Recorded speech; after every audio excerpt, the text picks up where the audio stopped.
I had a conversation with a friend from Germany about Quentin Tarantino's Kill Bill, a film that heavily explores the theme of revenge.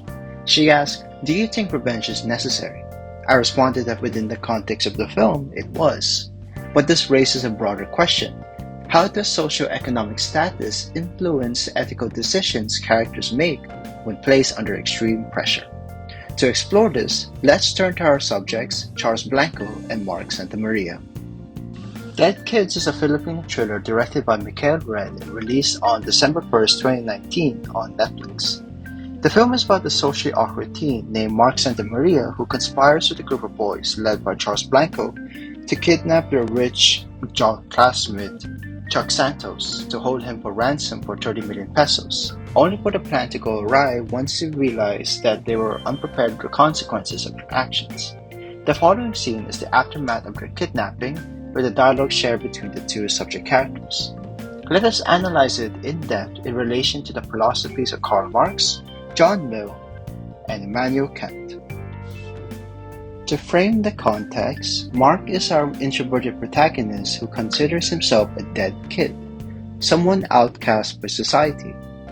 Charles, our brooding, hot-headed protagonist, is the son of a police chief who's secretly indebted to a drug lord named Uncle Rody, Chuck's father. The scene sets us up to feel sympathetic to their cause, especially when the two recite a line from Karl Marx's Communist Manifesto. The original quote reads, "The proletarians have nothing to lose but their chains, they have a world to win, working men of all countries unite." It comes from the very last paragraph of the manifesto where Marx calls on the working class to rise up in revolution and overthrow the ruling elite. Earlier in the film, it's shown that Charles comes from privilege, but his family is controlled by Uncle Rody. Charles imagines himself as a kind of proletarian, fighting back, trying to reclaim wealth and distribute it among his friends. But in truth, it's all self-serving. What he wants is his father back. Mark, on the other hand, is his foil. He's the true proletariat, alienated, struggling to pay rent, and navigating school dynamics. Unlike Charles, who has a car, a gaming console, and a maid, Mark owns nothing. He has only his sense of obligation. Director Mikhail summarized this film best. Tungkol din siya sa vigilante justice, pero from their point of view.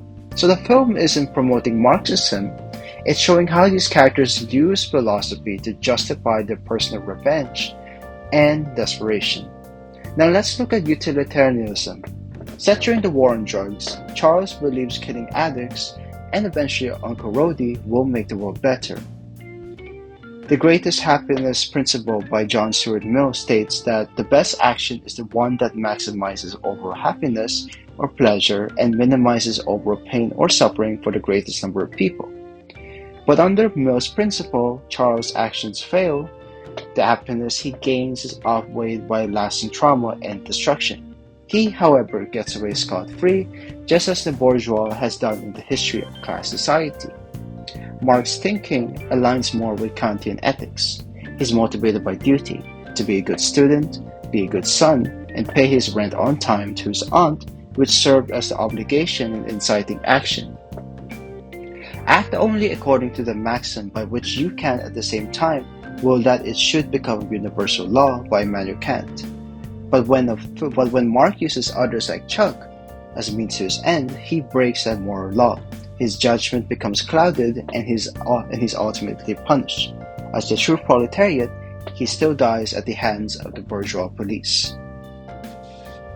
This analysis has shown how a character's moral philosophy is often shaped by their socioeconomic conditions. Through Mark Santamaria and Charles Blanco, we explored how deontology and utilitarianism are not just abstract ideas, but ethical frameworks that take form under unequal social structures that reward power and punish vulnerability. So to restate the thesis of this video, how does socioeconomic status influence the ethical decisions characters make when placed under extreme pressure? We conclude that one's socioeconomic status can greatly affect your ethics in drastic measures, such as revenge if unresolved issues are left to bubble until they pop.